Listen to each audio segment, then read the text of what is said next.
ওমর ফারুক রাদিয়াল্লাহু তাআলা আনহুর জীবনী খুলুন। ওমর যখন মদিনার শাসক ছিলেন, মদিনায় একবার ভূমিকম্প হচ্ছিল, মাটি থরথর করে কাঁপতেছে। মানুষ তো ভয়, জীবন বাঁচানো যাবে না, যে এই ভূমিকম্প শুরু হয়ে গেল। ওমর বলেন, কিসের ভয় পাও তোমরা? হুজুর ভূমিকম্প, অবস্থা খারাপ দেখা যায়। ওমর বলেন, তোমরা একটুও ভয় পাও না, আমি ওমর ভূমিকম্পরে সাইজ করে দিতেছি, দাঁড়াও। ঘরের ভিতর থেকে লাঠি নিয়ে বাহির হলেন, আঘাত শুরু করলো। মদিনার মাটি উমরের চাবুকের আঘাতে থেমে গেল। অবশেষে ওমর বলতেছেন, ও মদিনার মাটি, তুই যে ভূমিকম্পের নাম দিয়ে এইভাবে নড়াচড়িটা করলি, তোর কি লজ্জা করলো না? তুই কি জানোস না এই মাটিতে যে আমার রাসূল ঘুমিয়েছে? ওমরের চাবুকের আঘাতে মদিনার মাটি এমন ভাবে চুপ হয়েছে, কিয়ামত পর্যন্ত মদিনায় আর ভূমিকম্প হবে না। যে ওমর আখিরি নবীর উম্মত, ভূমিকম্প থামিয়ে দিতে পারে, আমরাও তো সেই নবীর উম্মত। ওমর যেই কালিমা পড়েছে আমরাও ঠিক সেই কালিমা পড়েছি, কিন্তু আমাদের আওয়াজ এত দুর্বল, এই জন্য তো আমরা বুরসেরাতে মাইর খাই। আসুন আমরা আর দুর্বল নয়, ওমরের মতো কালিমাওয়ালা আমরাও গর্জিয়াস কণ্ঠে শেষবারের মতো সকলে মিলে আবারও বলি আলহামদুলিল্লাহ, মাশাআল্লাহ। এইবার গিয়া বোঝা যায় ঘন্টা দেড়েক চলবো। আচ্ছা, আমি জানতে চাই, এত সুন্দর করে আপনারা কার শুকর আদায় করলেন? আবারও বলুন, কার? আহ, কি সুন্দর ব্যাপার। আল্লাহ এইভাবে সুন্দর করে ডাক দেওয়ার সুযোগ অনেক আছে, 6 মাসও একদিন পায় না। বলুন, কার শুকর আদায় করলেন? আল্লাহ শুনছিনি আপনাদের এই ডাকটা। আল্লাহ যে এখন কত খুশি, বান্দা যে আল্লাহ বলে ডাক দিল। আসুন আমরা এই আল্লাহর শুকর আদায় করলাম। কেন এই আল্লাহর শুকর আদায় করা আমাদের দরকার? কারণ যেই জমিনের মধ্যে থাকি, বলুন এই জমি জামাগুলো কার? আমরা কার? আকাশটা কার? চন্দ্র সূর্য কার? এগুলি সব আমাদের জন্য কে দিয়েছে? এটাও তো শেষ নয়, আরো কত কিছু। আজকে যে মাহফিলের আয়োজন করেছে নেককার মায়ের সন্তানেরা, আমরা কেন শুকর আদায় করব না? আপনারা যখন এই মাহফিলে আসবেন, বাড়ির থেকে বাহির হলেন মাহফিলের দিকে আসার জন্য, আল্লাহ জিজ্ঞেস করেন ফেরেশতারা, এই মানুষগুলি কই যাবে রে? ফেরেশতারা বলেন, প্রভু গো, তারা তো ওয়াজ মাহফিলে যাইতেছে, কোরআন হাদিসের আলোচনা শোনার জন্য যাইতেছে, আপনার নবীর ভালোবাসা প্রকাশ করার জন্য যাইতেছে। আল্লাহ বলেন, শোনো, তারা যখন এই কোরআন হাদিসের মাহফিলে যাইতেছে, তারা যে মাহফিলের উদ্দেশ্যে বাহির হইয়া সামনের পাওটা বাড়াইছে, পিছের পাও উঠাইবার আগে আমি আল্লাহ তাদের জীবনের গুনাহগুলো মাফ করে দিলাম। আচ্ছা, আপনারা কি কেউ মাপ চাইছিলেন? কেউ তো মাপ চান নাই, কিন্তু মাপ তো পেয়ে গেলেন। অন্যান্য নবী রাসূলের উম্মতের অপরাধ হয়ে গেলে মাপ চাইতে চাইতে জীবন যায়, মাপ পায় না। এমনকি হযরত আদম আলাইহিস সালাতু ওয়াস সালামের মতো নবী 350 বছর কাইন্দা মাপ নিল, আর আপনারা মাপ চান নাই, মাপ পেয়ে গেলেন। কারণটা কি? কারণটা হলো, আপনারা যে মাহফিলে আসছেন, রাসূল বলছে যেখানে কোরআন হাদিসের আলোচনা হয় এই জায়গাটা বেহেশতের বাগান হয়। আচ্ছা বলুন, আমার নবীর কথা সত্য কিনা? তাহলে আপনারা যেখানে বসছেন এই জায়গাটা বেহেশতের বাগান হইলে আপনারা এখন কোথায় বসে আছেন? বাবা, তাইলে কি আপনারা বেহেশতি? আসলে আমরা বেহেশতি না হইলে বেহেশতি হবে কে? বলুন, আমরা যেই নবীর উম্মত, এই নবী যদি সৃষ্টি না হইতো, বেহেশত সৃষ্টি হইতো না, কিছুই হইতো না। কিন্তু মক্কার মদিনায় ঝগড়া লাগে। মক্কা কয়, মদিনা রে, তোর তো দাম নাই। আমি কত দামি জানোস? মদিনা জিগে, এত দামি তুই কি দিয়া হইলি? তোর কি দিয়া এত দাম? মক্কা বুঝাইতেছে ওয়াজ করে, ও মদিনা শোনো, আমার মধ্যে জমজম, আমার মধ্যে মিনা, মুজদালিফা, সাফা মারওয়া, আমার মধ্যে আরাফা, এমন কি আমার মধ্যে খানায়ে কাবা। এবার বুঝো আমার দাম কত। মদিনা ডাকে, ও মক্কা, এই জমজম, আরাফা, মিনা, মুজদালিফা দিয়া তুমি এত দামি হইছো? আমি মদিনার বুকে তাকাইয়া দেখো, যেই নবী আমি মদিনার বুকে শুইছে, এই নবী যদি না হইতো, তোমার জমজম, মিনা, মুজদালিফা, এমন কি খানায়ে কাবা পর্যন্ত হইতো না। বলুন, এই নবী না হইলে কি খানায়ে কাবা হইতো?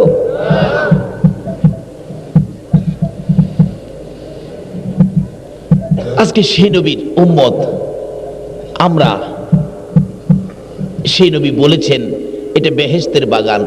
নবী না হইলে বেহেশত হইতো না, তা আমরা বেহেশতে যাব, তাতে সন্দেহের কি আছে? ইনশাআল্লাহ। বলে হুজুর এটা বেহেশতের বাগান কিভাবে হইল? এটা তো একটা মাঠ। আসলে মাঠ হইলেও কোনো কোনো সময় মাঠ পরিবর্তন হয়ে যায়। যেমন সামনে কুরবানির ঈদ আসতেছে, বলুন স্কুলের মাঠে যদি গরু উঠে তাহলে স্কুলের মাঠ বলবে না গরুর হাট বলবে? কথা নাকি বুঝাইতে পারলাম না? কলেজের মাঠে, স্কুলের মাঠে গরু উঠছে, এখন কি কলেজের মাঠ স্কুলের মাঠ বলবে নাকি গরুর হাট বলবে? স্কুলের মাঠ যদি গরু উঠলে পরিবর্তন হইয়া গরুর হাট হয়, এটা যেই মাঠই হোক না কেন, যখন কোরআন হাদিসের আলোচনা শুরু হয়ে গেছে তখন আর মাঠ মাঠ থাকে না, এটা হয়ে যায় বেহেশতের মাঠ। জোরে কোন সুবহান। কেন হবে না? বাস্তবে আসুন, আমাদের এলাকায় একটা প্রচলন আছে, ময়মুরব্বী মারা গেলে কাফন দাফনের পর একটু কাফনের কাপড় যদি বেশি হয়, এটা ঘরে রাখে না কেউ, ভয় পায়, সাদা কাফন তো ভয় পায়, এটা মসজিদে দিয়ে দেয়। আর মসজিদের ইমাম সাহেবরা তা দিয়ে আপনার কোরআন শরীফের গিলাপ বানায়। আর এই কোরআন শরীফ খান কেউ যদি পড়তে যায়, এই গিলাপ যদি পায়ে লাগে, বলুন তো এই গিলাপের মধ্যে মানুষ চুমা খায় কিনা? আচ্ছা, এই কাফনের কাপড়ের গিলাপে চুমা খাইলো, এত ইজ্জত পাইলো, আচ্ছা এই কাফনের কাপড় চুমার উপযুক্ত হইল কার সাথে থাইকা? যে কোরআনের সাথে কাফনের কাপড় থাকলে চুমার উপযুক্ত হয়। রাসূল বলেছেন এই কোরআনের আলোচনা যেখানে হয় এই জায়গাটাও বেহেশতের বাগান হয়। তাই আপনারা বেহেশতের বাগানে যাবেন, বেহেশতের বাগানে, বেহেশতে কোনো গুনাহগার যাইতে পারে না। তাই আমার আল্লাহ বলেন, ও ফেরেশতারা, আমার বন্ধুর উম্মতদের তো গুনাহ আছে, যে বাগানকে রাসূল বেহেশতের বাগান বলেছে এই বাগানে গুনাহ নিয়ে যাওয়া যাবে না। কাজেই বাস্তবে আসুন, আপনাদের এলাকার একটা মা ছেলেকে কতই না আদর করে, এই ছেলেটা সারাদিন ময়লা কাদার মধ্যে, শরীরের মধ্যে কাদা মাটি লাগাইয়া সন্ধ্যার সময় যদি বিছানায় ঘুমাইতে যায়, ময়লা কাদা সহ কোনো মা যতই আদর করুক, কোন মা বাচ্চাকে কাদা ময়লা সহ বিছানায় উঠতে দেবে? দেবে না, পরিষ্কার করে আসো। তাই আমার আল্লাহ বলেন, একটা মা যখন বিছানার মধ্যে ময়লা সহ উঠতে দেয় না, আমার বন্ধু যেই বাগানকে বেহেশতের বাগান বলেছে এই বাগানে আমিও গুনাহ নিয়ে যাইতে দেই না। বাগানের উদ্দেশ্যে সামনের পাও বাড়াইছে, পিছের পা উঠাইবার আগে আগে আমি আল্লাহ তাদেরকে মাফ করে দিলাম। কেন মাফ করে দিবেন? মাফ চাইলাম না, আমার আল্লাহ কেন মাফ করে দেয়? আল্লাহু আকবার বলুন। আমার নবী এই উম্মতের ব্যথা লইয়া 63 বছর জিন্দেগি কাঁদছে। মা আয়েশা সিদ্দিকা রাদিয়াল্লাহু তাআলা আনহা বলেন, আমি একদিন নবীজিকে প্রশ্ন করেছিলাম, ইয়া রাসূলুল্লাহ, কত জায়গায় মার খেয়েছেন, যুদ্ধের ময়দানে গিয়েছেন, নবী গো জানতে চাই কোন দিনের মার আপনার কাছে বেশি ব্যথা লাগছে, বেশি কষ্ট লাগছে? আমার নবী দুইটা চোখের পানি জর্জর করে ছেড়ে দেয়। রে আয়েশা, বড় কষ্টের কথা, দুঃখের কথা মনে করে দিয়েছো। আমার সবচেয়ে বড় ব্যথা হয়েছে রে তাইবের জমিনের মায়ের কথা মনে হয়ে গেলে। রে আয়েশা, তাইবের জমিনের মায়ের কথাও আমি নবী বুইলা যাই রে, যখন আমার গুনাহগার উম্মতের কথা মনে হইয়া যায়। মা আয়েশা বলেন, তাইবের জমিনের মায়ের নবী ভুলতে পারে না, কিন্তু উম্মতের কথা যখন মনে হয় এই মায়ের কথাও নবী ভুলে যায়। একদিন মা আয়েশা সিদ্দিকা বলেন, নবীজি গোসল করে হুজরায় ঢুকলে আমি তোল মালিশ করার অনুমতি চাইলাম। ইয়া রাসূলুল্লাহ, আমি আপনার শরীর মোবারকে তোল মালিশ করব। নবীজি অনুমতি দিলেন। আমি তোল মালিশ করতে গিয়ে দেখি নবীজির চেহারা এত সুন্দর, কিন্তু মাঝে মাঝে কালো কালো দাগ। প্রশ্ন করলাম, ইয়া রাসূলুল্লাহ, এই কালো দাগগুলো কিসের? আপনার কি কোনোদিন বসন্ত হয়েছিল? রাসূল বলেন, না। খাজলি পাসরা হয়েছিল? না, আমার শরীরে খাজলি পাসরা হওয়া হারাম, কোনোদিন হয় নাই, হবেও না। তাহলে এই দাগগুলো কিসের নবী গো? আমি তো জানতে চাই। আমার নবী দুইটা চোখের পানি জর্জর করে ছেড়ে দিলেন। আরে আয়েশা শোনো,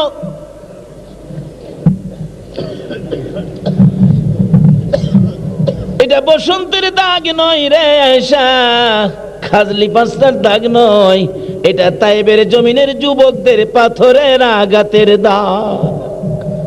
আয়েশা রে, আমি তাইবে গিয়েছিলাম, আমার ধুদমার দেশ, হালিমার দেশ। তাইবে গিয়েছিলাম, তাইবের যুবকেরা আমাকে ঘেরাও করে এমন মায়ের মারলো, একবার নয়, দুইবার নয়, তিনবার করে আমাকে মারতে মারতে বেহুশ করেছে। ওই তাইবের যুবকদের পাথরের আঘাতের দাগগুলো আমার চেহারায়। মা আয়েশা সিদ্দিকা বলেন, ইয়া রাসূলুল্লাহ, ইয়া তো মার খেয়েছেন, এই পাথরের আঘাতের দাগ এখনো রয়েছে। জোরে দাগগুলি দেখলে আমার বড় ব্যথা হয়, আমার বড় কষ্ট হয়। আল্লাহর নবী গো, অনুরোধ করি একটু দোয়া করুন, যেহেতু আপনার দোয়া আমার আল্লাহ কবুল করেন। হুজুর দোয়া করুন, দাগগুলো যেন আমার আল্লাহ পরিষ্কার করে দেয়। আমার নবী চোখের পানি ছেড়ে দেন। আয়েশা রে, এই কথা কোনো দিন আর আমাকে বলবি না। এই পাথরের আঘাতের দাগ আমি নবী দোয়া করে মুছতে চাই না। এই দাগগুলি নিয়ে আমি যাব হাসরের জমিনে, যেদিন আমার গুনাহগার উম্মতেরা ফুলসিরাতের কিনারে যাইয়া বিপদে পড়ে যাবে রে আয়েশা, বিপদে পড়ে রে গুনার বোঝা মাথায় লইয়া ফুলসিরাতের কিনারে নবী কই বলে কাঁদবে। ওই দিন আমি নবী এক একটা দাগের বিনিময় আয়েশা রে কোটি কোটি গুনাহগার উম্মতের নাজাতের দাবি করব। এই দয়ার নবীর উম্মতের জন্য আমার আল্লাহ মাফের সিস্টেম কত সহজ করেছে। আল্লাহু আকবার বলুন। কেন মাফ দেবেন না? উম্মতের জন্য নবী কতই না দরদি হয়ে এই জগতে জিন্দেগি করেছেন। আমার নবী যেদিন এই জমিন থেকে বিদায় হয়ে যাবেন, আমার আল্লাহ বলেন, ও জিবরাইল, আজকে আমার বন্ধু বিদায় হয়ে আসতেছেন। আমার বন্ধু এই জমিনে বহু জায়গায় মার খেয়েছে, আমার বন্ধুর রক্ত মুবারক এই জমিনের মধ্যে লেগে আছে। ও জিবরাইল, এই রক্ত মাখা জমিনে আমার বন্ধুর দাফন হবে না।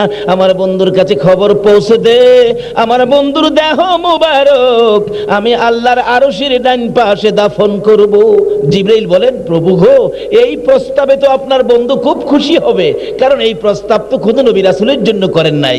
আমার আল্লাহ বলেন, শোনো, আমার এই বন্ধু বড় কষ্ট করেছে, এই জমিনে বহু জায়গায় মার খেয়েছে, কাজী এই বন্ধুকে আমার আরশের ডান পাশে দাফন করব, তুমি প্রস্তাবটা নিয়ে যাও। জিবরাইল বলেন, খুব খুশি হবে আপনার নবী। আল্লাহ বলেন, জিবরাইল, তুমি তো জানো না, আমি তো চাই আমার এই বন্ধুকে খুশি করতে চাই। জিবরিল এসে গেলেন, ইয়া রাসূলুল্লাহ, আল্লাহর সালাম গ্রহণ করুন। আমি জিবরাইলের সালাম গ্রহণ করুন। হুজুর, এমন এক প্রস্তাব আপনার জন্য নিয়ে আসছি, যেটা হযরতে আদম আলাইহিস সালাম থেকে শুরু করে ঈসা আলাইহিস সালাম পর্যন্ত কারোর জন্য ফাঁস হয় নাই। কি প্রস্তাব রে জিবরাইল? আপনার দেহ মুবারক আল্লাহর আরশের ডান পাশে দাফন হবে। আমার নবী এত সুন্দর খবর শুনে খুশি হয় না, কোনো কথাও কয় না। জিবরাইল বলেন, আল্লাহর বন্ধু কবুল করুন, গ্রহণ করুন, খুশি হন। আমার নবী দুইটা চোখের পানি জর্জর করে ছেড়ে দিলেন। জিবরাইল, তোমার জন্য খুশির খবর হতে পারে, আমি নবী খুশি হতে পারলাম না। হুজুর, এত সুন্দর খবর কেন খুশি হলেন না জানতে চাই। আমার নবী বলেন, জিবরাইল রে, আমার দাফন আল্লাহর আরশের ডান পাশে হবে।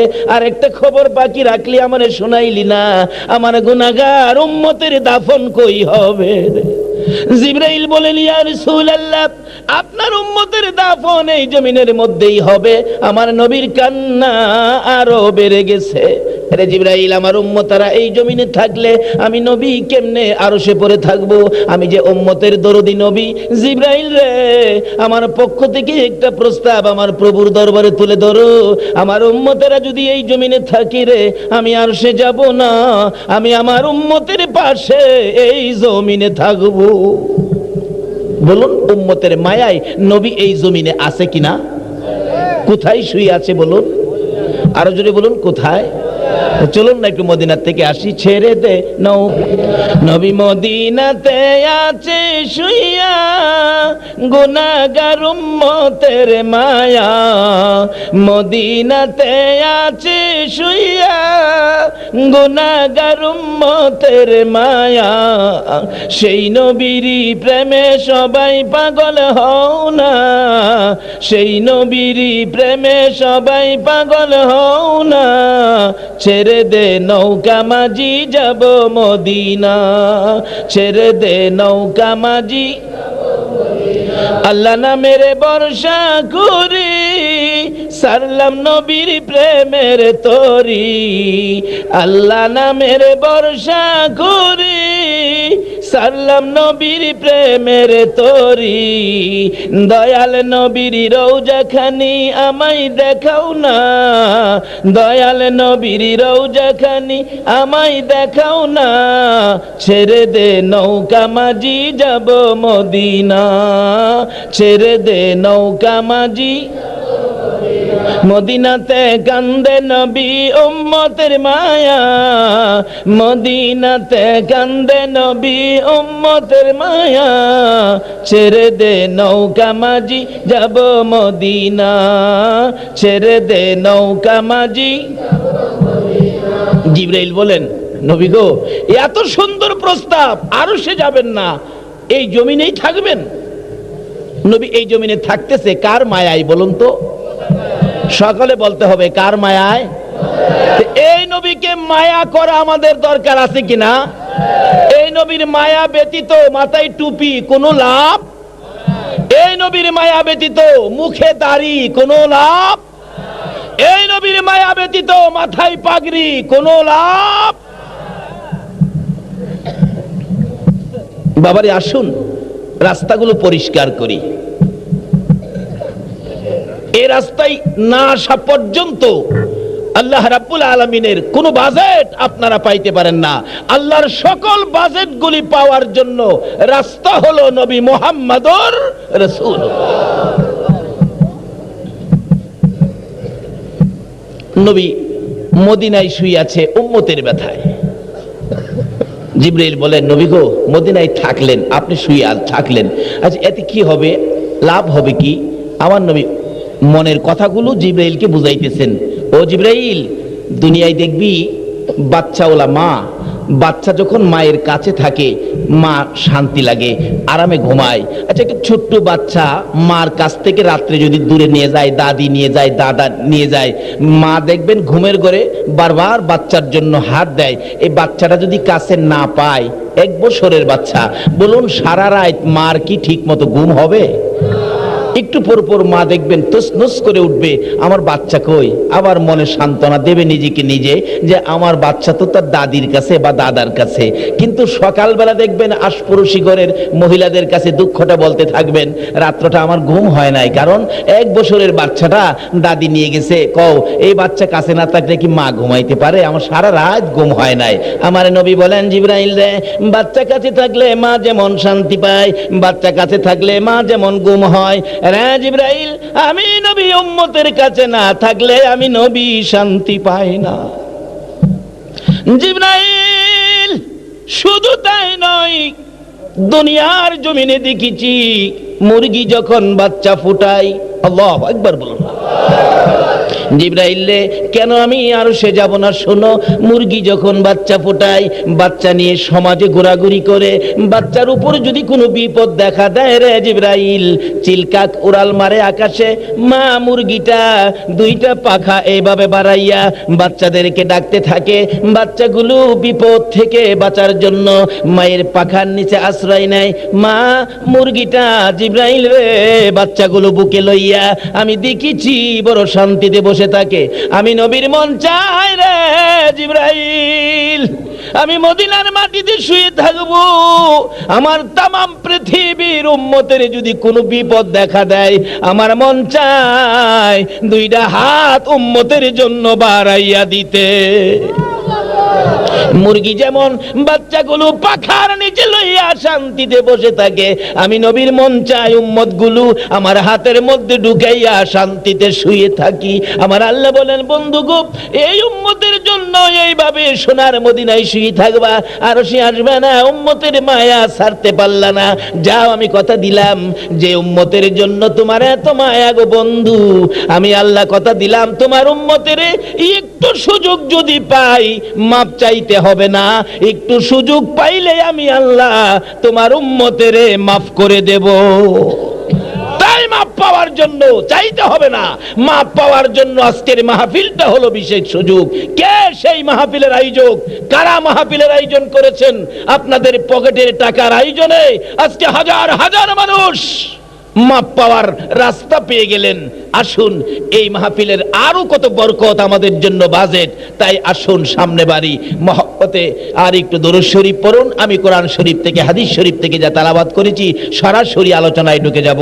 মহব্বতে আর একটু দরুদ শরীফ পড়ুন। আল্লাহুম্মা সাল্লি আলা সাইয়্যিদিনা মুহাম্মাদ, আল্লাহুম্মা সাল্লি আলা সাইয়্যিদিনা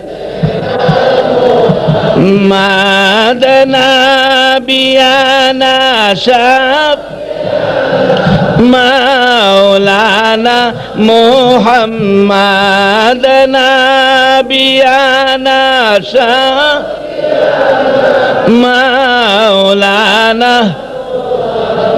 জগৎ পাগল কাবার জন্য, কাবা পাগল মাবুদের। জগৎ পাগল কাবার জন্য, কাবা পাগল মাবুদের। হায়রে মাবুদ পাগল নবীর জন্য, নবী পাগল উম্মতের। হায়রে মাবুদ পাগল নবীর জন্য, নবী পাগল উম্মতের। আল্লাহুম্মা সাল্লি দেনা মুহাম্মাদ, আল্লাহুম্মা সাল্লি আলা সাইয়্যিদিনা মুহাম্মাদ, নাবিয়ানা মাওলানা মুহাম্মাদ, নাবিয়ানা শাহ মাওলানা। বলগল উলা বিকামালিহি, কাশফাদ দুজা বিজামালিহি, হাসনাত জামিউ খিসালিহি, সাল্লু। আসুন, আমি যা তেলাওয়াত করেছি আলোচনায় ঢুকি।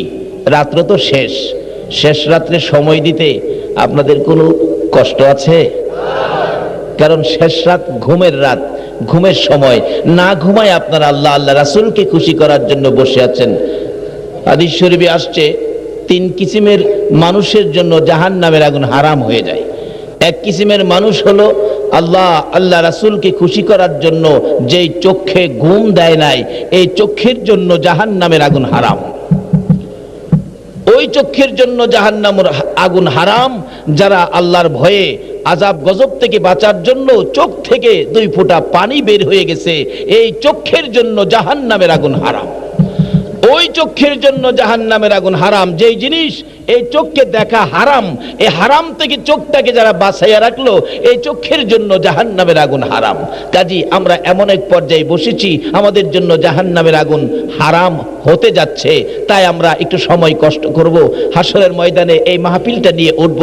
আর কিছুই যদি কবুল না হয়, এই মাহফিলটা তুলে ধরবো আল্লাহ। আর কিছুই আনতে পারি নাই, ওই মাহফিলটা তোমার দরবারে জমা দিলাম। এই মাহফিলের উসিলায় তুমি আমাদেরকে মাফ করে দাও। আচ্ছা বলুন তো, এই মাহফিলের উসিলায় আমার আল্লাহ মাফ করার ক্ষমতা আছে কিনা? বাবারে, জীবনে কি করেছেন হিসাব মিলান। একটা রোজগার করে কবরে নিয়ে যান। কবরের রোজগার তো আমরা কেউ কিছু করতে পারি না।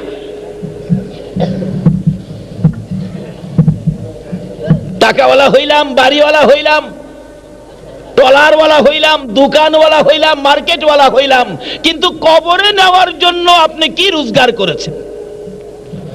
কাজী আজকের মাহফিলের সব কয়টা রোজগার হবে আপনার কবরের সাথী, কবরের সঙ্গী। আল্লাহু আকবার বলুন।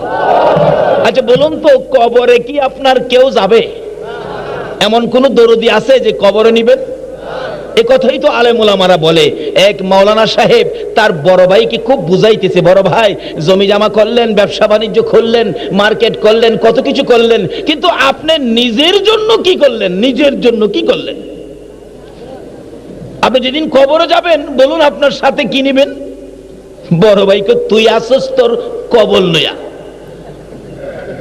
আমি কি সংসারদারি ছাইরা দিব নাকি? ছেলে মেয়ে আছে, বিবি বাচ্চা আছে, এগুলি কি আমার ছেড়ে দিতে হবে? এগুলি ছাড়তেন কেন? এগুলি থেকেই তো আপনি কবরের কিছু রোজগার, নিজের জন্য কিছু করেন না। এবার বড় ভাই এইভাবে মৌলানা সাহেবকে বলতেছেন, তোরা আসলে কিছুই বুঝোস না। মৌলবী যে আসলে জানে না ব্যাককলের দল, এই জন্যই বলে। মৌলবী বলে ব্যাককলের দল। আর বলুন তো, নাইবে নবী আলেম হেরা কি ব্যাককলের দল? একজন নাইবে নবী আলেম রাস্তা দিয়ে হাইটা গেলে, নাইবে নবী আলেম রাস্তা দিয়ে হাইটা যাওয়ার কারণে 40 দিনের জন্য কবরের আযাবগুলি বন্ধ হয়ে যায়। মৌলবী কই, ভাই আমারে ব্যাককল কইলা? যে দেহি ব্যাককল আমি না তুমি।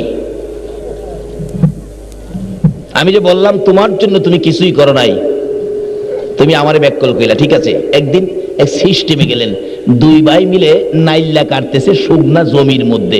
নাইল্লা চিনেন আপনারা? চিনেন তো? ওই যে পাট হয় আর কি, পাট, নারেস। আচ্ছা আচ্ছা, আমাদের এদিকে কয় নাইল্লা। চিনছেন তো জিনিসটা? তো শুকনার মধ্যে কাটতেছে। মৌলবী কয়, আজকে আমি ব্যাককল না ভাই ব্যাককল বোঝামো? বড় ভাই, তুমি তো বড় ভাই হিসাবে তোমার সব কথাই আমি মানি, আজকে আমি ছোট ভাই, আমার একটা কথা তুমি রাখবা। কয় কি? না রাখলে কমু। যা রাখমু। তাইলে তুমি চিতে শুয়ে যাইবা, আমি তোমারে চাদর দিয়া ঘুরা কমু যে বড় ভাইকে সাপে কাটছে, বড় ভাই মারা গেছে, আমি কান্নাকাটি করবো। কিন্তু আমি না কওয়া পর্যন্ত তুমি কথা কইতে পারবা না, উঠতেও পারবা না। ঠিক আছে, যা। শুইছে, চাদর দিয়ে ঘুরছে, খুব কান্নাকাটি করতেছে। মানুষ আসছে, লোকজন আসছে, কি ব্যাপার? কয় সাপে কাটছে, আমার ভাইয়ের অবস্থা তো শেষ, আমার ভাই তো মৃত্যুবরণ করেছে। লোকেরা আসে দেখার জন্য। কয় না, চাদর সরাইবেন না, সাপের কাটা রুগী তো, যদি রুগীর গায়ে হাত দেন এ সারা বিষ আপনার শরীরে দেয়া উঠবে। এই বয়ে কেউ রুগীর গায়ে হাত দেয় না। তার ছেলেরা মেয়েরা খুব কান্নাকাটি করতেছেন। বিবি সাপ তো কানতে কানতে একবারে জীবন দেয়া লাইতেছে। একজন মুরব্বী বলেন, মৌলানা সাহেব, আরে ওজা দিয়ে কবিরাজ দিয়ে যারায়া তো বিষ নামানো যায়, এই সিস্টেম করে দেখেন না বিষটা নামাইতে পারে কিনা। এক কবিরাজের বাড়ির গিয়ে মৌলভী সাহেব বলতেছে, কবিরাজ সাহেব আসলে আমার ভাইকে সাপে কাটে নাই, ভাই ব্যাককল না আমি ব্যাককল, বুঝাইবার লেগিয়া এই সিস্টেম করলাম। আপনি যে 2-3টা ফু দিয়া বলবেন এই বিষ নামানো সম্ভব হবে না। আপনি বলবেন যে তার আপনজন কে আছে পায়ের নিচে খারণ, বিষ যাইরা তার উপরে দিমু, হ্যাঁ মরবো, রুগী বালইব। এই সিস্টেম মৌলবী শিখাইছে। কয় মৌলবী বলে ব্যাককল। মৌলবী ব্যাককল হইলে কি? একজন মৌলবী নাইবে নবী রাস্তা দিয়ে হাইটা গেলে কবরের আযাব 40 দিনের জন্য বন্ধ হয়। বলুন, পৃথিবীর মধ্যে এখন সবচেয়ে বড় মাতবুরি করে ভুষ, ভুষেরে যদি কবরের পাশে বাইন্দা থন, একটা কবরের আযাব বন্ধ হবে? আজকে সেই নাইবে নবী আলেম ওলামারা আপনাদের এলাকায়, কি যে বরকত। আসুন সামনে বাড়ি। কষ্ট হইতাছে আপনাদের? আসলে শেষ রাত্রে কষ্ট হওয়ারই কথা, কিন্তু এই নবীর উম্মত শেষ রাত্রেও নবীর জন্য ঘরতে বাহির হইতে রাজি আছে। কি বলেন, রাজি আছেন না? এই শেষ রাত্রে যারা নবীর ভালোবাসায় ঘরতে বাহির হয়ে মাঠে বসে থাকবে, আপনাদের জন্য আমার নবী ফুল সিরাতের ঘাটে বসে থাকবে। এই দরুদি আর কে হবে? আজকে সেই দরুদি নবীর ভালোবাসায় বসুন। আলোচনায় যাচ্ছি, অনেক আলোচনার সামনে একটু লম্বা হলে আপনাদের কষ্ট হবে। যদি মাহফিলটা উসিলায় আপনাদের মাফের ফাইসালা হয়, আপনারা কি আখিরাতে মাপ পাওয়ার জন্য একটু এই মাহফিল উসিলা বানাইতে রাজি আছেন না? কিছু রোজগার করেন বাবারা, ভাইয়েরা। একদিন এই দেশ সব ছেড়ে সাদা কাফন পরে আপনাকে বিদায় নিতে হবে। এবার মৌলানা সাহেব জি বললেন, কবিরাজ সাহেব ব্যাপারটা এই। কবিরাজ তো আইসা 2-3টা ফু দিলেন, ফু দিয়া বলেন, এটা যেই সাপে কামড় দিছে এই বিষ নামানো যাবে না, এটা বাতাইশা সাপ।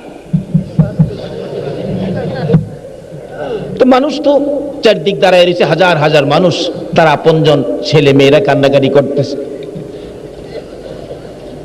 কবিরাজ বলেন, তার আপনজনকে, অতি আপনকে, বলুন বাবা মারা গেলে তার প্রথম গার্জিয়ান কে হবে? বড় ছেলে। সুন্দর, প্রথম গার্জিয়ান হয় বড় ছেলে। দেখবেন লাশের পাশে দাঁড়ায় বলেন, আমার বাবা চলাফেরায় যদি কোনো ভুল বেয়াদবি থাকে আমার বাবারে মাফ করে দিবেন, কোনো লেনদেন থাকলে আমরা ছেলেরা আছি আমাদের কাছ থেকে নিয়ে যাবেন, এরকম বলে না? আমাদের এলাকায় এরকম বলে। এই বড় ছেলে আইসে বলতেছেন, চাচা আমার বাবারে ভালো করেন, আমার বাবা এত কষ্ট করে এই সংসার সাজাইলেন, কোটি কোটি টাকা ব্যাংক ব্যালেন্স মার্কেট করলেন, আমাদেরকে উচ্চ শিক্ষায় শিক্ষিত করলেন, বাবা এত বাগান সাজাইলো, বাবা তো কোনো কিছু ভোগ করতে পারলো না, আমার বাবারে ভালো করেন, বাবা তো সব ফালায়া খালি হাতে রওনা হয়ে গেল, বাবারে ভালো করেন। কবিরাজ কয় ভালো করতে পারি, তবে শর্ত একটা, কি? আপনি বড় ছেলে তো? বলে হ, তাইলে আপনি একটু পায়ের কাছে খাড়ান। কি হইব? আপনার বাবার বিষ যাইরা পায়ে দিয়া বাইর করব, বাইর করে আপনার শরীরে মারমু, আপনি পইরা মইরা যাবেন, আপনার বাবা ওইটা ভালো হবে। আমি মইরা বাবা ভালো হইব? কবিরাজ সাহেব এটা তো একটু যুক্তিসঙ্গত কথা বললেন না। বাবার হায়াত নাই, বাবা মারা গেছে, এই জন্য আমার মরতে হবে, এটা কোন কথা কইলেন? না না, এটা কথা এটা মানা যাবে না, এটা যুক্তিসঙ্গত কথা বলে নাই। বাবাই মারা গেছে এই জন্য কি আমার মরতেই নাকি? আচ্ছা বাবা শুনতেছেন সব? বাবা তো শোয়ার থেকে কয় কি রে এত কিছু করলাম ছেলের জন্য, ছেলে দিয়ে এখন আমার জন্য নাই। বাবা রে, এই মাহফিলটা অন্তত রোজগার করে লইয়া কবরে যান, কেউ আপনার জন্য যাবে না। এই মাহফিলটা যদি হাসরের জমিনের জন্য উসিলা বানাইতে পারো গো, এই মাহফিলের উসিলাই তোমার নাজাতের ফায়সালা হয়ে যাবে। দুনিয়ায় তো কেউ আপনার পক্ষে আসতে রাজি না, আর হাসরে কে হবে আপনার পক্ষে? উসিলা লাগান, এই নবীর উম্মতের কত উসিলাই যে আমার আল্লাহ মাফ করবে। আরে ওমরের মতো ব্যক্তি যদি উসিলা তালাশ করতে পারে, ওমর যখন মদিনার শাসক ছিলেন, ওমরের ছেলে আর ইমাম হুসাইন রাদিয়াল্লাহু তাআলা ছোট বাচ্চা, দুইজন একসাথে খেলতে খেলতে হুসাইন ওমরের ছেলে রাষ্ট্রপতির ছেলেরে বলে ফেললেন গোলামের বাচ্চা। ওমরের ছেলে কয়, হুসাইন কারে গোলামের বাচ্চা কইছো টের পাও না? আমার বাবা রাষ্ট্রপতি, রাষ্ট্রপতির পোলারে গোলামের বাচ্চা কইছো, এবার তোমার অবস্থা কি হয় বুঝো। বাড়ি যাইতেছে, আব্বু আব্বু কি ব্যাপার? হুসাইন আমারে কয় আমি বলে গোলামের বাচ্চা, এই বিচারটা বাবা তোমার করতে হবে। ওমর হাসে, বাবারে যার বিরুদ্ধে বিচার দিছো এই হুসাইনের বিচার করার ক্ষমতা আমি উমরের নাই। বাবা তুমি বলো কি, হুসাইনের বিচারটা তুমি করবে না? তুমি বলো কি করতে হবে? তুমি এত দুর্বল কেন? হুসাইন একটা বাচ্চা ছেলে, তার বিচার করবে না? ওমর দুইটা চোখের পানি জর্জর করে ছেড়ে দিলেন। আরে আব্দুল্লাহ, ও ওমরের ছেলে শুনো, আমি কিভাবে ওই হুসাইনের বিচার করব? আমি নিজের চোখে দেখেছি হুসাইন ছোট, আমার নবী যখন নামাজের সেজদায় ছিল রে বেটা, ইমাম হুসাইন নবীজির ঘাড় মোবারকে চইরা বসতো। নবী যদি ঘাড় থেকে হুসাইনকে নামানোর চেষ্টা করত, আমার আল্লাহ খবর দিতেন জিবরাইল রে, আমার বন্ধুর কানে খবর দে, হুসাইন যতক্ষণ পর্যন্ত ইচ্ছা করে ঘাড় থেকে না নামবে, আমার নবী যেন হুসাইনকে টাইনা যেন না নামাই। হুসাইন নবীজির কোলে থাকতেন, আর হুসাইন দুই গালে, আমার নবী হুসাইনের দুই গালে চুমায়া চুমায়া বলতেন, হুসাইন তুমি আমার আমি তোমার, তোমাকে যে কষ্ট দেয় সেই যেন আমি রাসূলকে কষ্ট দেয়। আমি নিজে শুনেছি, এই ছেলে আমি ওমর এই হুসাইনকে বিচার করে কষ্ট দেওয়ার সাহস আমার নাই। আব্বু বিচার করতেই হবে। ছেলে যখন মানেই না, ঠিক আছে জুমার দিন হুসাইনের বিচার হবে। জুমার দিন তো মানুষ ভর্তি মসজিদে নববীতে। ওমর মিম্বরে বসে বলতেছেন, হুসাইন তুমি কি আমার ছেলেকে গোলামের বাচ্চা বলছো? হুসাইন বলেন, আমি গোলামের বাচ্চা তো বলেছি। হযরত আলী রাদিয়াল্লাহু বলেন, ওমর বাচ্চাদের ব্যাপার এটা বাদ দিলে হয় না। ওমর বলেন, আলী আপনি বসেন। হুসাইন বলেন, আমার বাবুকে বসাই দিলেন, বলেন কি বলবেন? তুমি কি আমার ছেলেকে গোলামের বাচ্চা বলেছো? হ্যাঁ আমি তো গোলামের বাচ্চা বলেছি। তাহলে আমি তো রাষ্ট্রপতি, আমার ছেলেরে গোলামের বাচ্চা বললেন, কিন্তু আমি কোথায় গোলামি করেছি? হুসাইন চিৎকার মেরে বলতেছেন, এই ওমর তুমি কি আমার নানার গোলামি করো নাই? হুসাইন আমার নানার গোলামি করো নাই। এই কথা বলার সাথে সাথে ওমর মিম্বরে দাঁড়াইয়া দুইটা চোখের পানি ছেড়ে দিলেন। মসজিদে নববীর মুসল্লিরা, তোমরা কি শুনেছো হুসাইন কি বলেছে? হুসাইন বলেছে আমি নাকি নানার গোলামি করেছি। ও মুসল্লিরা, তোমরা সাক্ষী হও, আমি নাকি রাহমাতাল লিল আলামিনের গোলামি করেছি। হুসাইন এই কথাটা কি তুমি কাগজে লিখে দিতে পারবা? পারবো। লিখেছে ওমর আমার নানার গোলামি করেছে বিদায় তার ছেলের গালি দিয়েছি গোলামের বাচ্চা। নিচে দিয়ে সিগনেচার করলেন ইমাম হুসাইন। এই কাগজটুকুন হাতে লইয়া মসজিদে নববীতে দাঁড়ায়া ওমর কান্দে। রে মসজিদে নববীর মুসল্লিরা, আমি ওমর আর মৌতের ভয় করি না, হাসরের ভয় করি না, মিজানের ভয় করি না, ফুলসিরাতের ভয় করি না, আমি কোনো ভয় আর করি না। এই কাগজটুকু আমার কাছে যদি থাকে, ইমাম হুসাইন আমার নবীর আদরের নাতি বলেছে আমি বলে দয়ার নবীর গোলামি করেছি। মুসল্লিরা গো, নবীর সাহাবীরা গো, আমি ওমর যদি মারা যায় আমাকে কাফন পরানোর সময় এই লিখিত কাগজটা আমার হাতের মধ্যে কাফনের ভিতরে ঢুকাইয়া দিও। কোথাও যদি বিপদে পড়ি আর কোনো কিছুই যদি আমার কাজে না লাগে গো, হুসাইনের লেখা নবীর গোলামির কাগজটুকু তুলে ধরে বলবো হুসাইন বলেছে আমি নবীর গোলামি করেছি। আচ্ছা, আপনারা যে নবীর ভালোবাসায় বসে আছেন, কবরে গিয়া এই নবীর ভালোবাসা, এই নবীর দোহাই ছাড়া অন্য কারো দোহাই দিলে কাম হইব? কবরে গিয়া যদি কয় বিসমিল্লাহি ওয়ালা আমি এই পার্টির লোক, বুঝে লাইছে দাদা, বিসমিল্লাহি ওয়ালা আমি আল্লাহ কি হেরে আগে ভিডা যা কি কইলে কাম হইব? বিসমিল্লাহি ওয়ালা বাবারে আসল ঠিক করেন, যে পার্টি করেন করেন, আমি নিষেধ দেই না, খুব করেন, কিন্তু আসল ঠিক রাখতেন বিসমিল্লাহি ওয়ালা মিল্লাতি রাসূলিল্লাহ, এটা ঠিক রাখতেন। এই লাইন ছাড়া জান্নাতে যাওয়া সম্ভব? জান্নাতে যাওয়ার একটাই লাইন, সে লাইনটা হলো নবীর মহব্বত। জোরে জোরে কোন সুবহানাল্লাহ। কিভাবে যাইবেন? এই তো সামনে আসতেছে।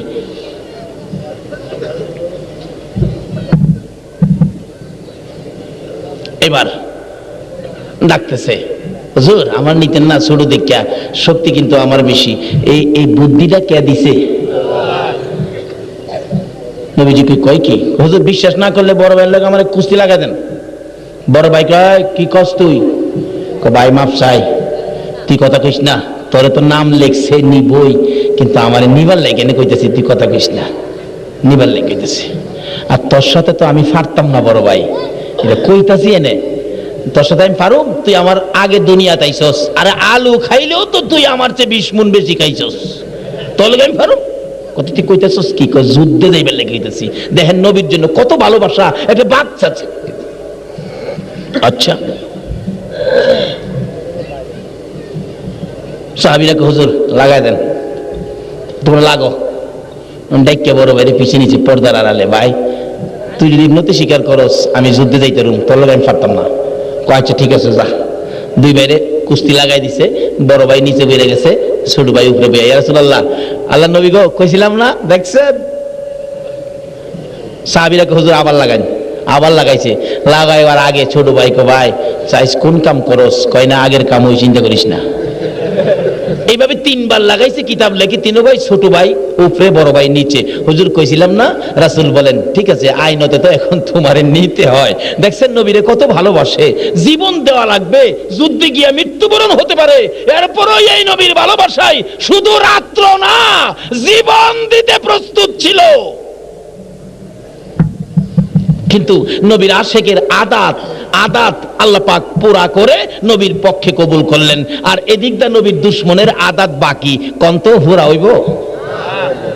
71 শীতে আল্লাহ কয় জিবরাইল রে আদাত, জিবরাইল কয় আল্লাহ ঠিক আছে আদাত।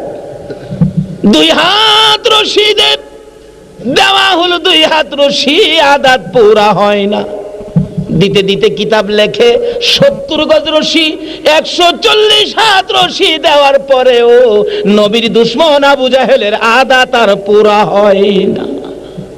নিচের থেকে আবু জাহেল উপরের দিকে তাকাইয়া ডাকে, তোরা কারা রে, আর রশি দিস না, আর আমারে মাটির নিচে নিস না, মাটির অবস্থা ভালো দেখা যায় না। বুঝেছি রে, আমার বাতিজা সারা উঠতে পারবো না। একজন দৌড়ে গেছে নবীজির বাড়িতে, ইয়া রাসূলুল্লাহ, আপনার চাচা আবু জাহেল গর্তের ভিতরে পড়ে আছে 70 গজ মাটির নিচে। আমার নবী এই খবর পাইয়া, আমার নবী তো জানে আবু জাহেল নবীকে কত দুশ্মনী করেছে, আমাদেরকেও যদি এরকম দুশ্মনী করে বিপদে পড়লে আমরা যাইতে রাজি না। আমার নবী যখন শুনেছে চাচা আবু জাহেল 70 গজ মাটির নিচে আপনাকে যাওয়ার জন্য বলছে, আমার নবী সঙ্গে সঙ্গে সকল কষ্টের কথা বলে গিয়ে ঘর থেকে বাহির হইয়া দৌড় মারছে। আরে দয়ালো নবী, প্রেমের ছবি আর আসবে না জগতে, বলুন দয়ালো নবী, প্রেমের ছবি আর আসবে না।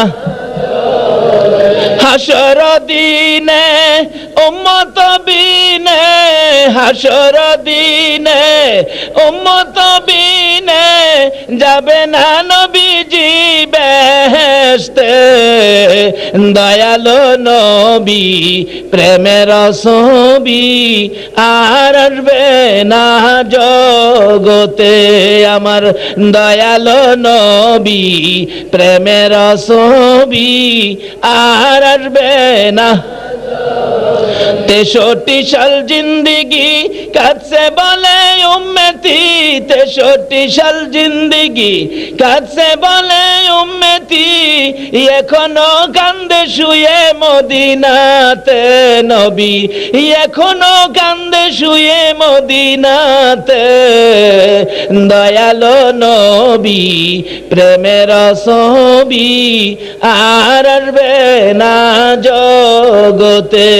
আমার দয়ালো নবী, প্রেমের ছবি আর আসবে না দয়ার নবী, মায়ার নবী এত ব্যথায় আবু জাহেল দিয়েছে, তারপরও দৌড়ে এসে গর্তের কিনারে দাঁড়াইয়া ডাক মারছে, চাচা গো, এ গর্ত তুমি কার জন্য করছো?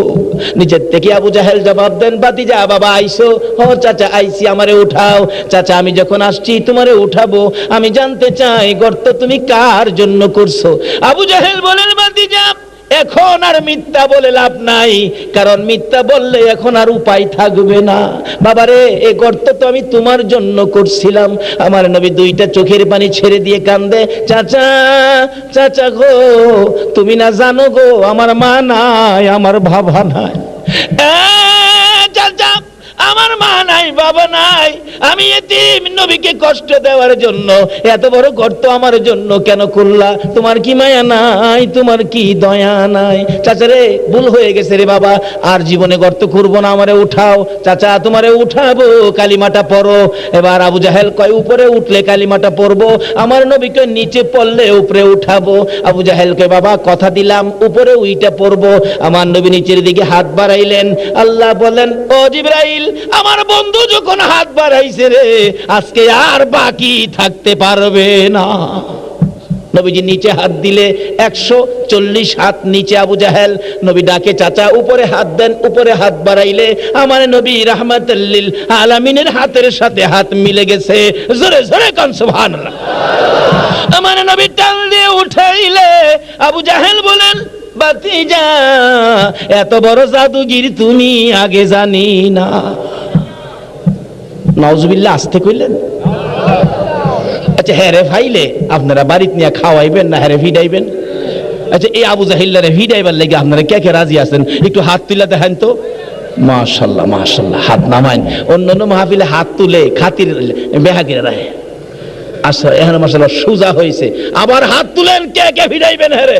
নারে তাকবীর, নারে রিসালাহ, নারে গাউসিয়া। এই আবু জাহেল, ফাকতালে বেড়াগিরি করছস, বেড়া হইলে শর্ত গেলাম আদিহি একবার। আমার মনে হয় এখানে যদি আইয়ে আপনারা ওয়াজ শুনবেন না, হ্যাঁ আগে ভিডাইবেন। আচ্ছা আল্লাহ হুনতাছেনি, আপনারা কি কইতেছেন? নবীর দুশ্মনেরা ভিডাইবেন আপনারা, আল্লাহ খুশি হইব না বেজার হইব? আল্লাহ আকবার। আল্লাহ খবর পৌঁছাইতাছে মদিনায়। বন্ধু গো, তোমার উম্মত বাংলাদেশে কি কয়, আবু জাহেল বলে ভিড়ে হেলাইব। আমার মনে হয় আইলে বুড়া বেড়ায় চান্স পাইতো না, ফুলাফানের কিলেই হাই পুরান বাপ ডাকবো। তবে বাবারা ভাইরা, আবু জাহেল কিলাইলে মুরাইলে নবী যে খুশি হবে, এর চেয়ে বেশি খুশি হবে যদি কালকার থেকে নামাজে খারইয়া যান।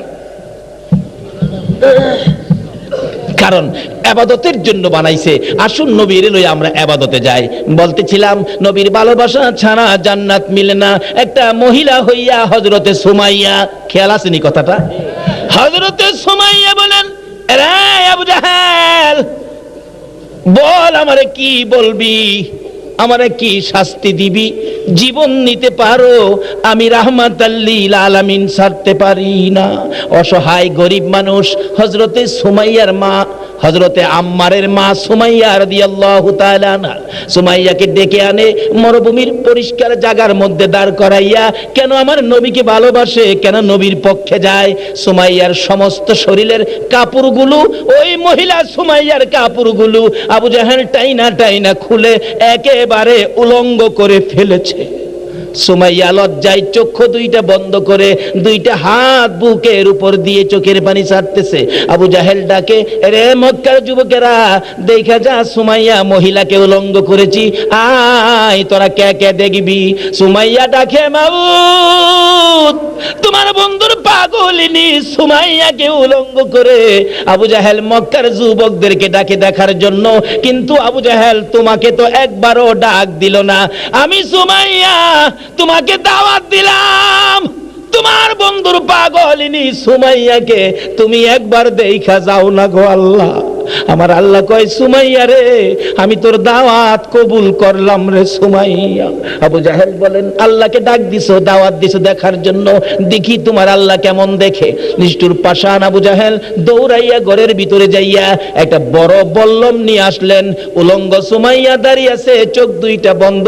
নিষ্ঠুর পাষাণ আমার নবীর আশেক, নবীর পাগল সুমাইয়াকে তলপেটের নিচে লজ্জাস্থানের মধ্যে বল্লম দিয়ে এত জোরে আঘাত করলো, সুমাইয়া চিত হইয়ে জমিনে পড়ে গলাকাটা মুরগির মতো লাফাইয়া জিহ্বাটা বাহির করে দিয়ে ডাকতেছে, মাবুদ, তোমার বন্ধুর প্রেমে জীবন দিলাম গো, দেখা গেল না।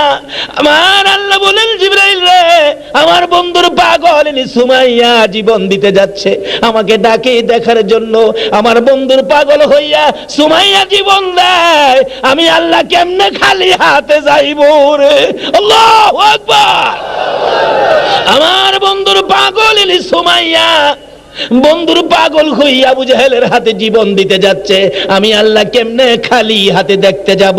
জিবরাইল রে, আমার জান্নাতুল ফেরদাউসটা উঠাইয়া দে, আমি আমার বন্ধুর পাগলিনী সুমাইয়ার জন্য আমি আমার জান্নাতুল ফেরদাউসটা দান করে দিলাম। আল্লাহু আকবার। ইয়া রাসূলুল্লাহ, ইয়া গাউসুল আজম। ইবাদতের মধ্যে উত্তম ইবাদত নামাজ। প্রথম ওয়াক্ত ফজর, ফজরের নামাজ পড়তে গেলে 2 রাকাত সুন্নত আগে না পরে? আর জোরে কোন? 2 রাকাত সুন্নত পড়বেন কার স্মরণে? আল্লাহ সিস্টেম করেছেন, ওই ইবাদতকারীরা আগে আমার নবীরে স্মরণ করো, কারণ নবী না হইলে ইবাদত হইতো না।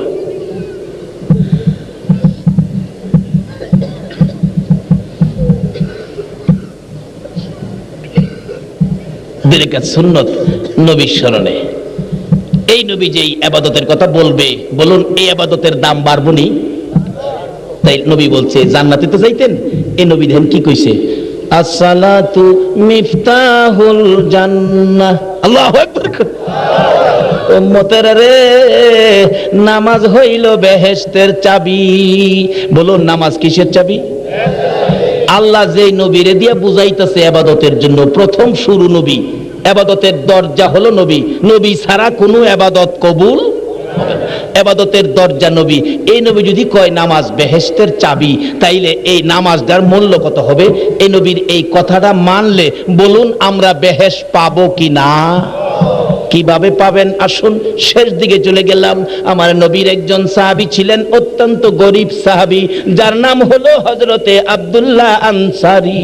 আব্দুল্লাহ আনসারী যেদিন শুনেছে নামাজ বেহেশতের চাবি, দৌড়াইয়া বাড়িতে গিয়ে বলেন, বিবি রাসূল বলেছে নামাজ বলে বেহেশতের চাবি।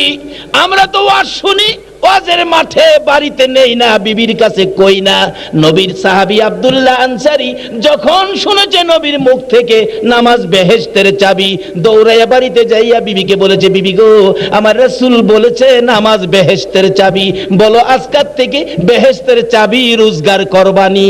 বিবি বলেন, স্বামী কসম খাইলাম গো যতদিন বেঁচে থাকবো আর এক ওয়াক্ত নামাজ ছাড়বো না, নবীর কথাকে অপমান করব না। বাবারে, নবী যদি বেহেশতের চাবি আনতে পারে, এই নবীর কথা মানা দরকার আছে কিনা বলুন? যেই দলের রাজনীতি করেন, কোন দলের নেতা নেত্রী বেহেশতের চাবি দেওয়ার ক্ষমতা আছে? হেরার কথাই তো দৌড়তে পারেন খুব, কিন্তু নবী যে বললো এটা তো মানলেন না। আব্দুল্লাহ আনসারী বিবির কাছে যখন খবর পৌঁছাইলেন, চট্টগ্রামের মা বোনেরা শোনো, তুমিও একজন আনসারীর বিবির মতো হয়ে যাও। দুইজনে পরামর্শ করে নবী যখন বলছে নবীর কথার অপমান করব না, আমরা বেহেশতের চাবি যদি নামাজ হয় আর জীবনে নামাজ ছাড়বো না। বিবি কান্দে, স্বামী গো নামাজ কেমনে পড়বো, আমার তো নামাজ পড়ার মতো ভালো কাপড় নাই। কিতাব লেখে স্বামী স্ত্রী দুইজনে মিলে মাত্র একটা কাপড় ছিল, দুইজনে মিলে একটা কাপড়। বল হুজুর কোন কি এক কাপড় দিয়ে দুইজনে কেমনে চলে? আব্দুল্লাহ আনসারী বলেন, আমি ঘরের ভিতরে ঘরের মাঝখানে বড় একটা গর্ত করেছি, আমি যখন এই কাপড় পরে গর্তে বাহির হইয়া যায়, আমার বিবিকে গর্তের ভিতরে রাইখা যায়। নবীর উম্মতেরা লক্ষ লক্ষ টাকার কাপড় সুকেসে সাজাইলা, কিন্তু এক ওয়াক্ত নামাজ পড়লা না। আর যারা নবীর কথা মানে, নবীকে ভালোবাসে, নবীর কথার মূল্যায়ন করে, এক কাপড় দিয়া দুইজনে নামাজ পড়ে, এক ওয়াক্ত নামাজ ছাড়ে না। বিবি যখন নামাজে দাঁড়ায়, আব্দুল্লাহ আনসারী গর্তের মধ্যে বসে থাকে। আব্দুল্লাহ আনসারী যখন ওই মসজিদে নববীতে জামাতে শরীক হওয়ার জন্য দৌড়ে যায়, বিবি গর্তের মধ্যে বসে থাকে। এবার নামাজ যখন শেষ হয়, মসজিদে নববীর জামাত যখন শেষ হয়, পিছনের কাতার থেকে দৌড় মারে। মুসল্লিরা বলেন, ব্যাপার কি? আব্দুল্লাহ আনসারী দৌড়ায় এসে জামাতে শরীক পিছনের কাতারে হয়, আবার পিছন থেকে দৌড় মারে, এই ব্যাপারটা তো বুঝলাম না। নবীজির কাছে নালিশ করলেন, ইয়া রাসূলুল্লাহ, আব্দুল্লাহ আনসারী পিছনের কাতারে নামাজ পড়ে আবার পিছন থেকে দৌড় মারে, ব্যাপারটা তো বুঝি না। আমার নবী বলেন, সাহাবীরা রে, তোমরা আব্দুল্লাহ আনসারী রে কেউ কিছু বলো না, আমি নিজে তদন্ত করে দেখি ব্যাপারটা কি। আমার নবী, দয়ার নবী, মায়ার নবী আব্দুল্লাহ আনসারীর বাড়ির দিকে রওনা হয়েছেন। আল্লাহু আকবার বলুন। কারো বাড়িতে যাবেন, আপনিও যাবেন, কিন্তু শর্ত হলো, নবীর তরিকা হলো, নবীর শিখানো রাস্তা হলো, ঘরের দরজায় যাইয়া আগে সালাম দেবেন, সালাম দিয়ে দেখবেন সালামের জবাব আসে কিনা, তাহলে ঘরের ভিতরে ঢুকতে পারেন, না হয় ঢুকার অনুমতি নাই। আইসি ওখানে দিন কি এর আর সালাম, কি এর আর অনুমতি, দেখবেন যাইবো, ভাবি বাড়িতে আছে, ভাবি বলে, আর আমরা মার্কা লইছি, মার্কা চারটি মার্কা আইতাছে না সামনে, এই মারহা এই মারহা লইয়া কত মাইয়ারা যে ভাবি ডাকবো গিয়া ফুলাফান। এর লেগে তো বুশের মার খাও, নবীর কথায় আসো।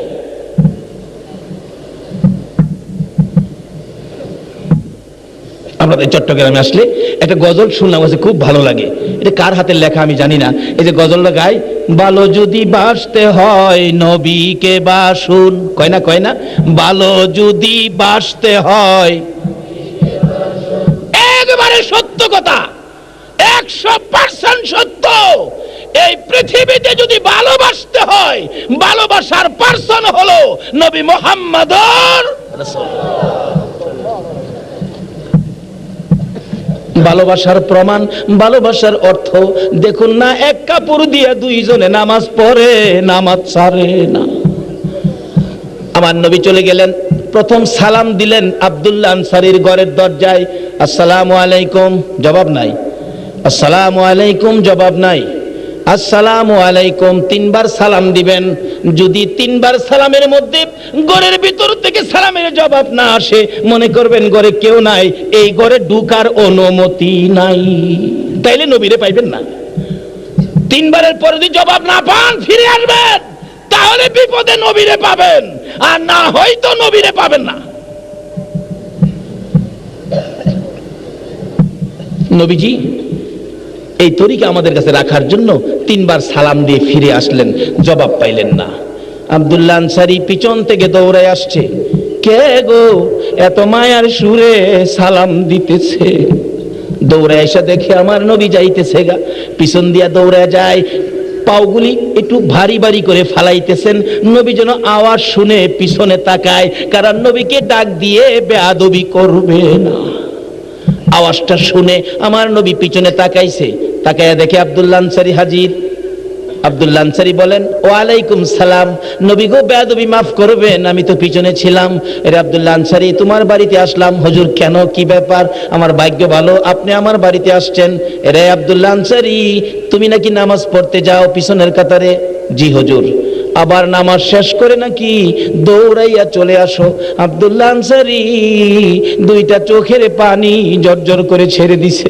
হুজুর মাফ করে দিয়ে, আমরা স্বামী স্ত্রী দুইজনে একটা কাপড়।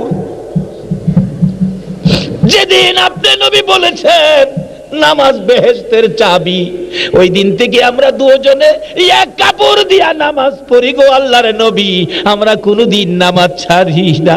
আপনি যখন নামাজ ইমামতি শুরু করবেন, আমি ওই কাপড়টা পরে আমার বিবিকে ঘরের ভিতরে গর্তের মধ্যে রাইখা দরজা বন্ধ করে দৌড় মারি গো নবী। যখন আপনার নামাজ শেষ হয়ে যায়, আমি দৌড়াই এসে জান্নাতের চাবি পাওয়ার জন্য আমি কাপড়টা খুইলা বিবিরে দিয়ে আমি গর্তের মধ্যে বসে থাকি। আমার বিবি কাপড়টা পরে নামাজ পড়ে। হুজুর আমরা দুইজনে মিলে এক কাপড় দিয়ে নামাজ আদায় করার জন্য আমি নামাজ সালাম ফিরাইলে দৌড়াইয়া আসি। আমার নবী চোখের পানিগুলো ছেড়ে দিলেন, সাহাবীরা রে দেখা যা রে আমার পাগলের খেলা। নবী বলেন, ও আব্দুল্লাহ আনসারী, গর্তের মধ্যে তোমার বিবিকে রাইখা যাও। জি হুজুর। আমি দেখি গর্তটা শরীয়ত সম্মত কিনা, গর্তটা একটু আমারে দেখাও। রে চট্টগ্রামের মা বোনেরা, তোমাকে নামাজের কথা বললে তুমি স্বামীরে দমক মারো, নামাজের কাপড় আইনা দিছনি, কাপড় আইনা দিলে দমক মারো, নামাজের বিছনা আইনা দিছনি, নামাজের চাটি আইনা দিছনি। 1.5 লক্ষ টাকার কাপড় তোমার ঘরের শুকেছে, কাপড়ের জন্য নামাজ পড়ো না আসরের দিন, এই মুখটা আমার নবীরে দেখাইতে পারবা না। হুজুর আসেন আমি দেখাই। নবীজি বলেন, দরজার কিনারে দাঁড়াইলাম, দরজাটা খুলে দিলে ঘরের মাঝখানে গর্ত। আব্দুল্লাহ আনসারীর বিবি গর্তের ভিতরে বসা, সারা শরীরের কোনো অঙ্গ কোনো অংশ দেখা যায় না, শুধুমাত্র মাথার তালু খান দেখা যায়। মাথার তালু দেখে এটা পুরুষ না মহিলা বোঝা যায় না। রাসূল চোখের পানি ছেড়ে দিয়ে কয়, আব্দুল্লাহ আনসারী রে, তোদের জান্নাতের চাবি রোজগার হয়ে গেছে। আমার নবী আব্দুল্লাহ আনসারী দুইজনের এই কষ্ট দেখে ঘর থেকে বাহির হয়ে চোখের পানি ছেড়ে দিলেন। একটু সামনে যাইয়া দেখে ছোট্ট ছোট্ট দুইটা বাচ্চা হাতের মধ্যে বাঁধা, চোখের পানি দিয়া বুক বাসাইয়া কান্দে। আমার নবী বাচ্চাদের পাশে গিয়ে জিজ্ঞেস করলেন, ও বাচ্চারা, তোমাদের হাত বাঁধা এইভাবে কাঁদতেছো কেন? বাচ্চারা বলেন, হুজুর আমরা হইলাম আব্দুল্লাহ আনসারীর সন্তান, আজকে 4 দিন 5 দিন পার হয়ে গেছে গো নবী, আমাদের ঘরের চুলায় আগুন জ্বলে না, না খাইয়া থাকতে থাকতে আমরা বাচ্চা মানুষ পেটের খিদার যন্ত্রণায়। আল্লাহর নবী গো, এই খেজুর গাছ থেকে খেজুর জমিনে পড়লে আমরা 2 ভাই পেটের খিদার যন্ত্রণায় খেজুর টুকাইয়া খাইছিলাম।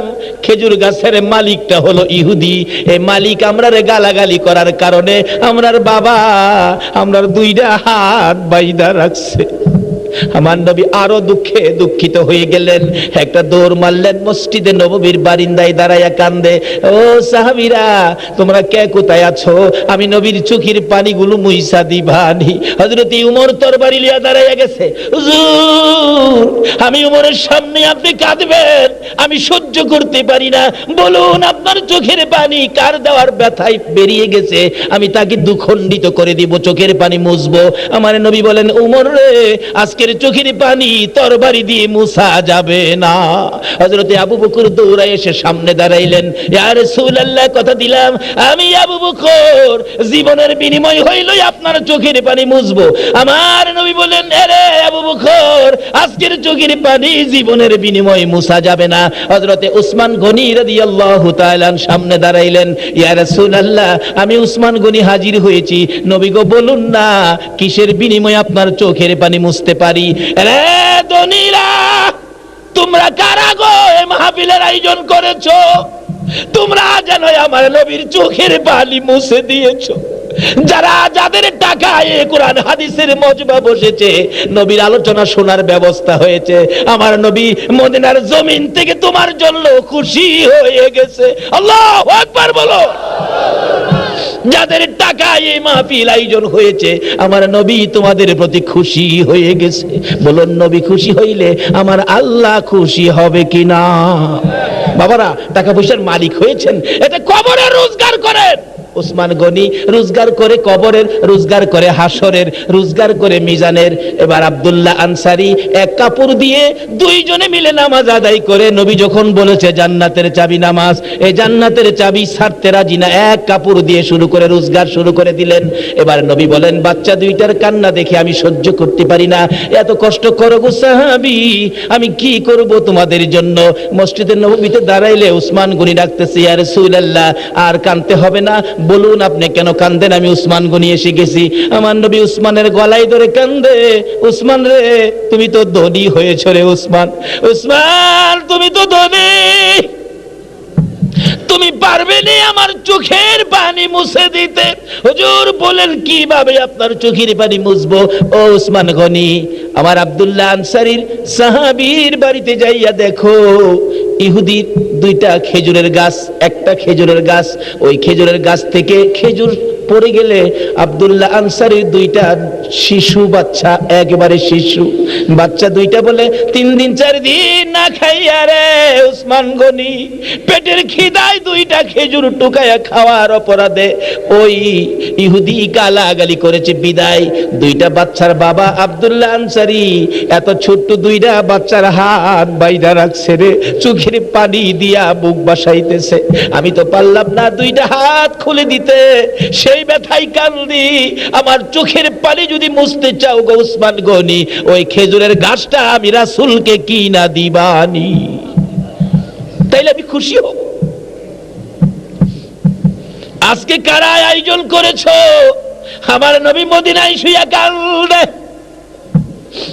আমার আশিকেরা রে, ও আমার পাগলেরা, আমি নবী প্রেমের বাতি জ্বালাইয়া, আমার তরিকার বাতি জ্বালাইয়া মদিনার মাটিতে শুয়া রইলাম রে, এ বাতির গোড়ার মধ্যে তোরা কে তেল দিবি, আমি রাসূল খুশি হব রে। এই তেল কে জ্বালাইছো, এই বাতির পক্ষে কে আসছো, কে লক্ষ টাকা খরচ করে এই মাহফিলের আয়োজন করেছো, আমার নবী মদিনার জমিন থেকে খুশি হয়ে গেছে। একদিন ভাগ্য যদি ভালো হয়, একদিন দেখবা তোমার ভাঙ্গা ঘরে আমার নবী স্বপ্নের দিদার দেখাইয়া দিবে। নবীজির দিদার দেখতে চান আপনারা? কিন্তু কয় না দি নবীরে দেখতে রাজি না, নবীরে দেখতে রাজি না। তাহলে সব গান ভুলে গিয়ে রাত্রে ঘুম ভাঙলে একটা গান গাইবেন। কি গান? যেটা আমি মদিনায় বসে বসে এই গানটা গাইতে থাইকো, চোখের পানি চাইরো, একদিন দেখবা তোমার বিছানার পাশে রাহমাতাল লিল আলামিন নবী হাজির হয়ে গেছে। যদি নবীকে স্বপ্নেও কেউ দেখে, বলুন জাহান্নামের আগুন কি হবে? এই রোজগারটা না করে কবরে যায়ও না, কবরের অবস্থা বড় সুবিধা না।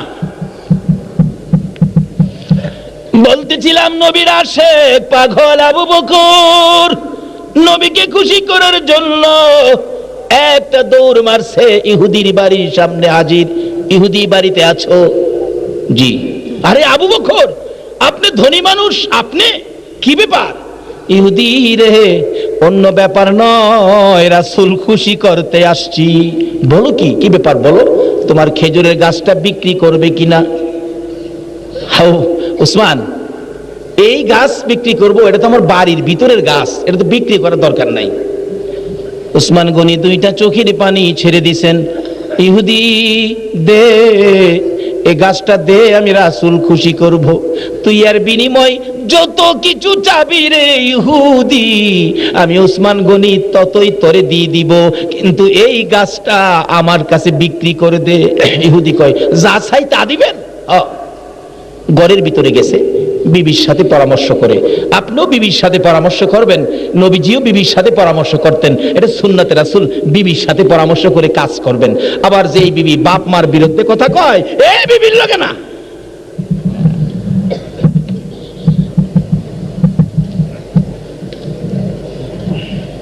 বিবি কয়, কি হয়েছে?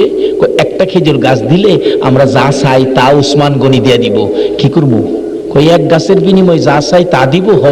তাইলে স্বামী গো, একটা কাজ করেন, ওই যে আমরা বাড়ির পাশে উসমান গনির 100 খেজুরের গাছের একটা বাগান আছে না, এই বাগানটা ছায়াবইন। বিবির সাথে পরামর্শ করে বাড়ির সামনে গিয়ে, উসমান গনি আসেন, আমার গাছটা যদি নিতে চান তাহলে ওই যে 100 খেজুরের গাছের বাগানটা আছে, এই 100 খেজুরের গাছের বাগান আমারে দিয়া দিলে আপনারে একটা গাছ দিয়া দিব। আচ্ছা, আপনাদের ধারণা কি উসমান গনি নবীর খুশির জন্য 100 গাছ দিয়া একটা গাছ নিতে রাজি হইব? রাজি হইব? এই বাবারা ভাইরা, রাজি হইব? উসমান গনি যদি 100 খেজুরের গাছ দিয়া নবীরে খুশি করার লেগে একটা গাছ নিতে রাজি হয়, এই নবীরে খুশি করতে একটা রাত্র দিয়া আপনারা কি রাজি না?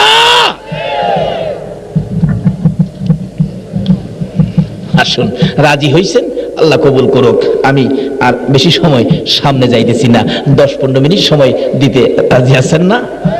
তাই আসুন, তারপরে দুরূদ সালাম ওই নবীর উপর পাঠ করব, যেই নবীর উপর দুরূদ সালাম আমার আল্লাহ নিজে 24 ঘন্টা পাঠাইতেছেন, পাঠ করতেছেন। কাজী আমরা সেই নবীর উপর দুরূদ সালাম মদিনা পাঠায়া নবীর কথাগুলো আমরা আমলে নিব, এই প্রতিজ্ঞাবদ্ধ হইয়া আজকের ওয়াজ বিবির কাছে পৌঁছাবো, এই প্রতিজ্ঞাবদ্ধ হইয়া আমরা দুইটা হাত বাড়াবো।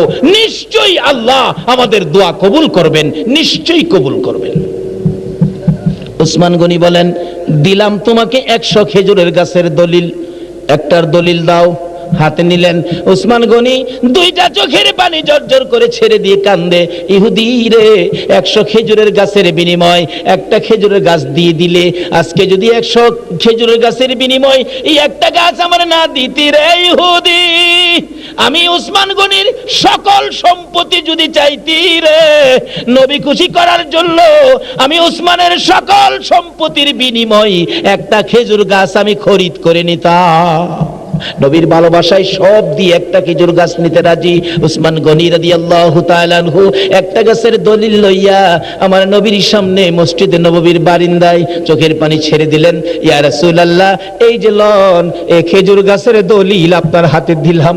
নবী গো, 100 খেজুর গাছের বিনিময় আপনার নবীকে খুশি করার জন্য একটা গাছের দলিল আপনার জন্য নিয়ে আসলাম। আমার নবী দলিলটা লইয়া একটা চিৎকার মারছে, ও উসমান গনি, আমারে খুশি করলি রে, আমার আল্লাহ খুশি হইয়া যাইব। দৌড়া যাইয়া ওই নবীর সাহাবী আব্দুল্লাহ আনসারীর বাড়ির সামনে হাজির। রে আব্দুল্লাহ আনসারী, আয় বেরিয়ে আয়। হুজুর, কষ্ট করে কেন আবার আমার বাড়িতে আসছেন? আমার নবী চোখের পানি জর্জর করে ছেড়ে দিলেন। তোর বাচ্চাগুলো কই রে? আব্দুল্লাহ আনসারী বলে, হুজুর ওই যে খেজুর গাছের নিচে বাইন্দা রাখছি, জীবনে যাতে আর কোনোদিন এ গাছের খেজুর না খায়। আমার নবী কাছে যাইয়া বাচ্চা দুইটা এখনো কান্দে, চোখের পানিতে বুক বেসে গেছে, দুইটা হাতের বাঁধ এত কড়া করে বান্ধা ছিল গো। আমার নবী হাতের বাঁধগুলি নিজের হাতে খুলতেছে, বাচ্চারা কান্দে, হুজুর এ বাঁধ খুলবেন না, বাবা আবার বাঁধ দিব। আপনি খুইলা যখন বাড়ির থেকে বাহির হবেন, আমার বাবা আবার আমরা দুইজনের হাতে রশি দিব। আমার নবী কান্দে, বাচ্চারা রে, আর তোর বাবাই রশি দিবে না রে, যে রশি আমি রাসূলের হাতে খুলে দিলাম, এই রশি হাত দেওয়ার ক্ষমতা তোর বাবার নাই, আর হাত কেন দিবে রে? বাচ্চারা কান্দিস না, নেই আজকাল থেকে এই গাছের খেজুর শুধু টুকাইয়া নয়, এই গাছের খেজুর পাইরা পাইরা খাবি, এই গাছ আমি তোদের জন্য দান করে দিলাম। এই নবীর উম্মত যদি হতে চাও, নবীর সুপারিশ যদি পেতে চাও, কবরে যদি নবীরে পাশে পেতে চাও, নবীরে যদি স্বপ্নে দেখতে চাও, এই নবীর ভালোবাসাই আশপুরুষী লোকদের বিপদ আপদে কে আছে খোঁজ খবর নাও। কে না খাইয়া ঘুমাইছে, ধন সম্পদের পাহাড় লইয়া আরামে ঘুমাইও না, এইভাবে খোঁজ খবর নাও, তাহলে আমার নবীর স্বপ্নের দিদার নসিব হইয়া যাইব। আবারে ধন সম্পদ জমাইয়া কার লেগে দিয়ে যাইবেন? বাড়িঘর বানাইয়া কার বাড়ি পাহারা দিতেছেন? আপনি যে সাদা কাফনের মেহমান, শুধুমাত্র 3 টুকরা কাফন, একটা কাপড় বেশি দেওয়া হবে না। তাই সেই মেহমান হওয়ার আগে মসজিদের ইমাম সাহেব আতর সুরমা সাজায়া আপনাকে বিদায় করে দেওয়ার আগে ঘরবাড়ি ফেলে, ধন সম্পদ ফেলে, সাদা কাফন গায়ে দিয়ে কবরে যাওয়ার আগে আসুন নবীর কথাগুলো মানি। আল্লাহ বলছে তোমাদেরকে ইবাদতের জন্য বানাইছি, যে আল্লাহ এত কিছু দিলেন, এই আল্লাহর একটা কথা মানবেন না। আর নবী বলেছে ইবাদত করতে গেলে ইবাদতের প্রথম উত্তম ইবাদত নামাজ, নামাজই হবে বেহেশতের চাবি। আর আল্লাহ বলেছেন তোমরা যদি ইবাদতে ঢুকো, আমি 10টা পৃথিবীর সমান একটা বেহেশত তোমরা দিব। আল্লাহ দিল বেহেশত, নবী দিল চাবি। তাইলে এই আল্লাহ, আল্লাহ রাসূল ব্যতীত বলুন আর আপন কে আছে? কাজী আসুন আমরা আজ আল্লাহ 10টা পৃথিবীর সমান বেহেশত দিবেন সেই আল্লাহর ইবাদত করি, আর যেই নবী জান্নাতের চাবি দিবেন সেই নবীকে ভালোবাসি। আল্লাহ আমাদেরকে এই মাহফিলে এই কথাগুলো আমল করার তৌফিক দেন। সকলে বলুন আমিন। যারা মাহফিলের আয়োজন করেছেন এই টাকাগুলো ওই উসমান গনির টাকার মতো কবুল করুন, নবীকে স্বপ্নে দেখান। যারা নবীর ভালোবাসায় এই পর্যন্ত কষ্ট করেছেন, আল্লাহ আপনাদেরকেও এই সাদা কাফন গায়ে লাগার আগে এই 2 নয়ন ভরে নবীকে একদিন স্বপ্নে দেখার তৌফিক দিয়ে দেন। সকলে বলুন আমিন।